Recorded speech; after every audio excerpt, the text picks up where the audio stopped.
Did you know that Antarctica's 7.2 million cubic miles of ice holds 70% of our freshwater? Here are 15 other facts that are nearly impossible to believe. We generally think of space as being really far away, but in reality, it's not actually that far. The generally accepted altitude of space, or rather the imaginary line where space begins, is the Kármán line.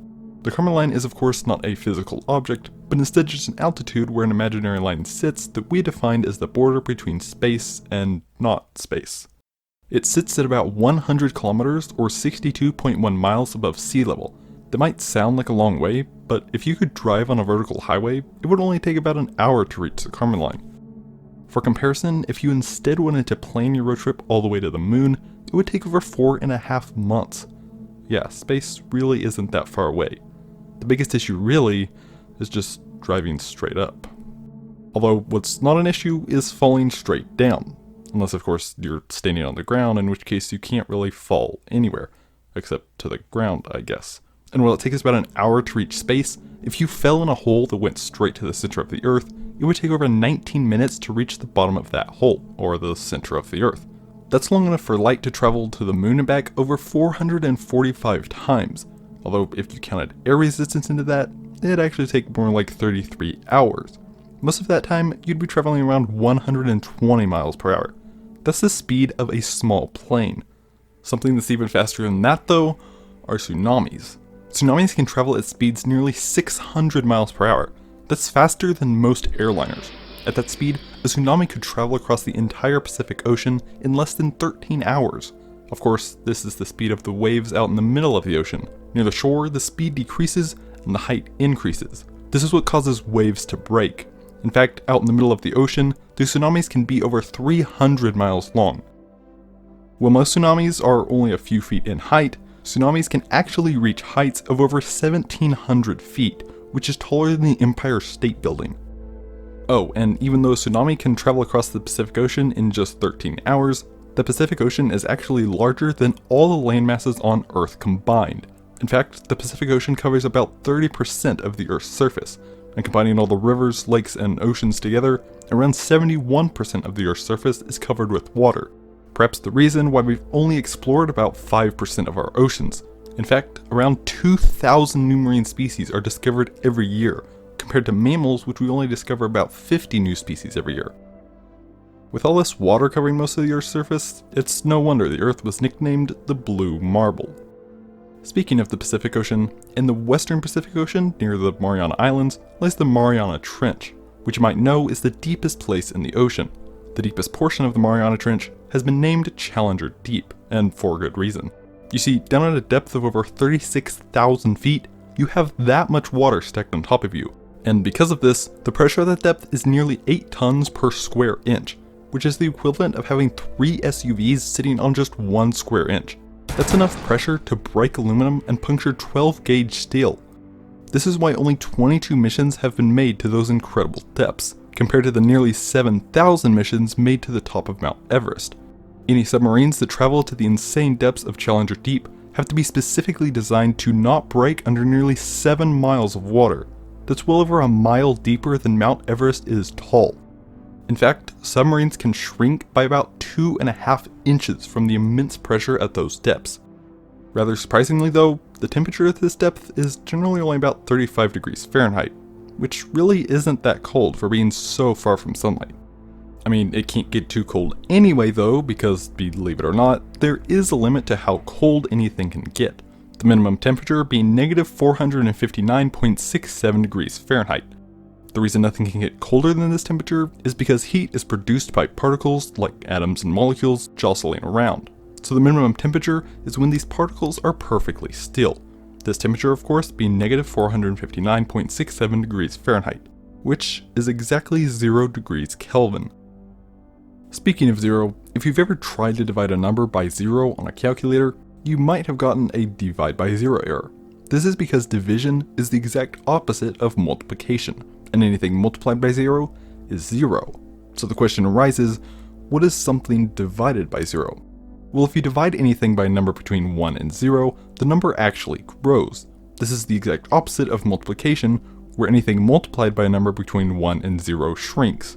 What's interesting is that the size of the resulting number increases as the dividing number decreases, until you of course get to 0, at which point the resulting number is unknown. Well, kinda. I mean, it's clearly infinity, although infinity certainly isn't a number. If you think about it, this does actually make sense. I mean, if division is the opposite of multiplication, and anything multiplied by 0 is infinitely small, which is what 0 is, then anything divided by 0 should be infinitely large. Something that's also large, although not infinitely large of course, are blue whales. Blue whales have a heart that beats only once every 10 seconds, and weighs nearly a ton. In fact, the heartbeat is so loud that it can be heard up to 2 miles away. Is that why blue whales don't have stethoscopes? Although, combined with all the various noises in the ocean, and the fact that human ears simply don't work well underwater, you probably wouldn't be able to hear it yourself. But if the ocean was completely silent and you had hydrophones for ears, you most certainly could. I think marine animals are some of the most amazingly designed creatures. And yet another amazingly designed marine animal are dolphins. Dolphins are very special for many reasons, the most notable being that they are the second most intelligent animal on the Earth. Second, of course, to humans. Although, if you ask me, they're probably actually smarter, we just won't admit it. I mean, dolphins have guided ships through dangerous waters. When was the last time you had to guide a dolphin? In fact, dolphins are so intelligent that they even call each other by name. Not in English, of course, but in specific whistles. Dolphins also only sleep one half at a time, so while one eye is closed, the other eye is open. While one half of the brain is sleeping, the other is wide awake. This is to protect themselves from danger.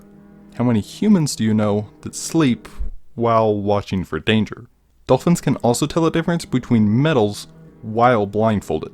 This is of course possible because of their amazingly designed sonar, or echolocation, but it's still yet another thing where dolphins exceed the capability of humans. I think dolphins are definitely smarter than humans, although I guess I might just be biased because dolphins are rather cute, and humans really aren't doing a good job of proving their intelligence. And speaking of intelligence, dogs are one of the most intelligent creatures. They're not quite as intelligent as dolphins though, but one way they exceed humans is of course in their sense of smell. A dog's sense of smell is so good that it can detect a teaspoon of sugar in 1,000,000 gallons of water. To put that into perspective, 1,000,000 gallons of water is the size of the average pond. Even though humans aren't as smart as they claim to be, we still have an amazing design. A great example of this being our efficiency. Not how good we are at getting work done, I mean there's few humans that are good at that, but instead how efficient our body is. Your brain, for example, can store about 2.5 million gigabytes of data. The resolution of the human eye is about 576 megapixels, and we can detect up to 150 frames per second. The average pixel uses about 3 bytes of space. So just in vision alone, the human brain can process the equivalent of 260 gigabytes per second. That's about the speed of the average computer. And to do all this incredible work, our brain only uses about 12 watts of power.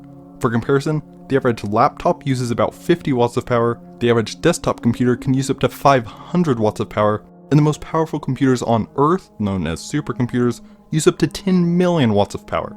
Yeah, the brain is rather efficient. Speaking of efficiency, swifts, a type of bird, can stay airborne for up to 10 months. They have this ability because they of course eat insects, most of which are in the air. Swifts also have this ability since they can sleep while flying. I'm beginning to think that all our computers, airplanes, and other inventions aren't actually as great as we thought they were. Anyway, there are 206 bones in the human body, and what's so amazing about this is that a quarter of these bones are in your feet. That's 26 bones per foot, although over a quarter of your bones are in your hands. That means over 51% of your bones are in your hands and feet. That's quite a bit when your hands and feet are only about 2.3% the volume of your entire body. Oh, and remember how dolphins can sleep one half at a time? Well, snails aren't quite so good. In fact, a snail can sleep for up to 3 years. Snails only live for 3 to 15 years, so 3 years would be a large portion of their lifetime. You know something else that is related to lifetime? Language.